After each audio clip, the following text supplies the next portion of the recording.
Imagina só, o mercado financeiro inteiro, de repente, parou. Todo mundo de olho em um único número. Hoje, a gente vai entender a onda de choque que esse número causou e por que, em uma única manhã, ele mudou completamente as regras do jogo. O cenário era de pura tensão. Sério. De Wall Street a Tóquio, investidores e analistas estavam simplesmente paralisados, esperando a divulgação de um único dado da economia americana. Um dado que poderia definir o rumo dos próximos meses. E o clima, olha, não podia ser mais pessimista. Todos os sinais recentes apontavam para uma fraqueza na economia. Mas, ao mesmo tempo, a importância desse número para o futuro era gigantesca. Ele podia confirmar uma recessão ou algo que ninguém esperava. Para a gente entender esse drama todo, a gente precisa dar um passinho para trás. Porque, olha, não era uma semana qualquer, não. Era uma semana que muitos analistas estavam chamando de mega importante, com o destino da economia em jogo. A ansiedade estava lá no teto.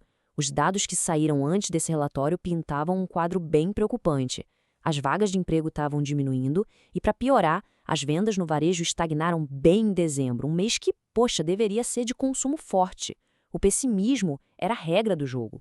E no centro de tudo estava esse número aqui, 70 mil. O consenso do mercado, a aposta geral, era que a economia americana teria criado só isso de novos empregos. Guarda bem esse número. Ele é a chave para entender a loucura que veio depois. Então, com esses 70 mil na cabeça, o mercado se preparou para basicamente 3 futuros possíveis, cada um deles com uma reação completamente diferente para ações, dólar e juros. O primeiro cenário era o mais sombrio. Um número negativo de empregos seria um sinal claro, um alerta de recessão. Nesse caso, a reação mais provável seria uma queda forte nas bolsas, com todo mundo fugindo do risco. O segundo cenário era o ponto ideal, aquele que muita gente, secretamente, estava torcendo para acontecer. Um número fraco, mas ainda positivo. Isso indicaria uma economia desacelerando na medida certa, sabe? Dando espaço para o Banco Central americano se sentir confortável para cortar os juros. E isso geralmente anima bastante as bolsas. E o terceiro cenário era o de um relatório forte, acima do esperado. Isso ia desafiar toda a narrativa de desaceleração, sugerindo que a economia ainda estava aquecida e que, bom, não haveria motivo nenhum para cortar juros tão cedo. Com esses 3 caminhos traçados, o mercado ficou ali, esperando o veredito. Mas o que veio a seguir não se encaixou em nenhum deles. Foi a imensa surpresa. E aí? A pergunta que não quer calar. Qual foi o número de verdade? E aqui está a resposta. Não foram 70 mil. Foram 172 mil novos empregos. Pessoal, é mais do que o dobro do esperado. Uma demonstração de força que simplesmente ninguém antecipou. Ninguém. Para se ter uma ideia do tamanho do choque, a reação de um analista assistindo aos números saírem ao vivo foi só essa. Caramba, caramba, caramba. Isso resume perfeitamente o sentimento de todo o mercado naquele momento. E essa reação de espanto não era por um número isolado, não. O relatório inteiro gritava a força. A taxa de desemprego caiu drasticamente e os salários subiram, mostrando que o mercado de trabalho estava, na verdade, muito mais aquecido do que qualquer um podia imaginar. Com dados tão fortes assim, a reação lógica seria de queda nas bolsas, certo?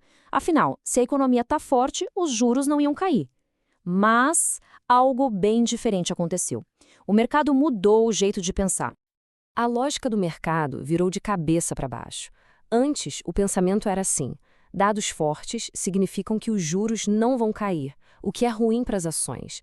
Agora, a lógica se inverteu. Dados fortes significam que não vai ter recessão, o que é ótimo para as ações. O medo principal havia mudado. O que isso mostra para a gente é que o fantasma da recessão se tornou maior do que o medo da inflação. Ao provar que a economia estava robusta, o relatório de empregos acalmou o maior e mais imediato temor dos investidores. Essa surpresa toda abriu a porta para uma nova possibilidade: a busca pelo cenário econômico perfeito, conhecido como caixinhos dourados. O cenário caixinhos dourados é o sonho de consumo do mercado. Uma economia que não está nem muito quente para gerar inflação, nem muito fria para causar recessão. Sabe, o equilíbrio perfeito.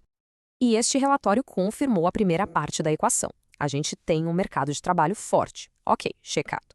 Mas e a segunda parte? A inflação está cooperando? Isso, por enquanto, ainda é uma grande interrogação. E assim, a onda de choque do payroll preparou o terreno para a próxima grande batalha do mercado, o relatório de inflação. A força da economia já foi confirmada. A pergunta de US$ 1 trilhão agora é: a inflação vai cooperar completando o cenário perfeito ou será que o mercado está prestes a levar outra surpresa?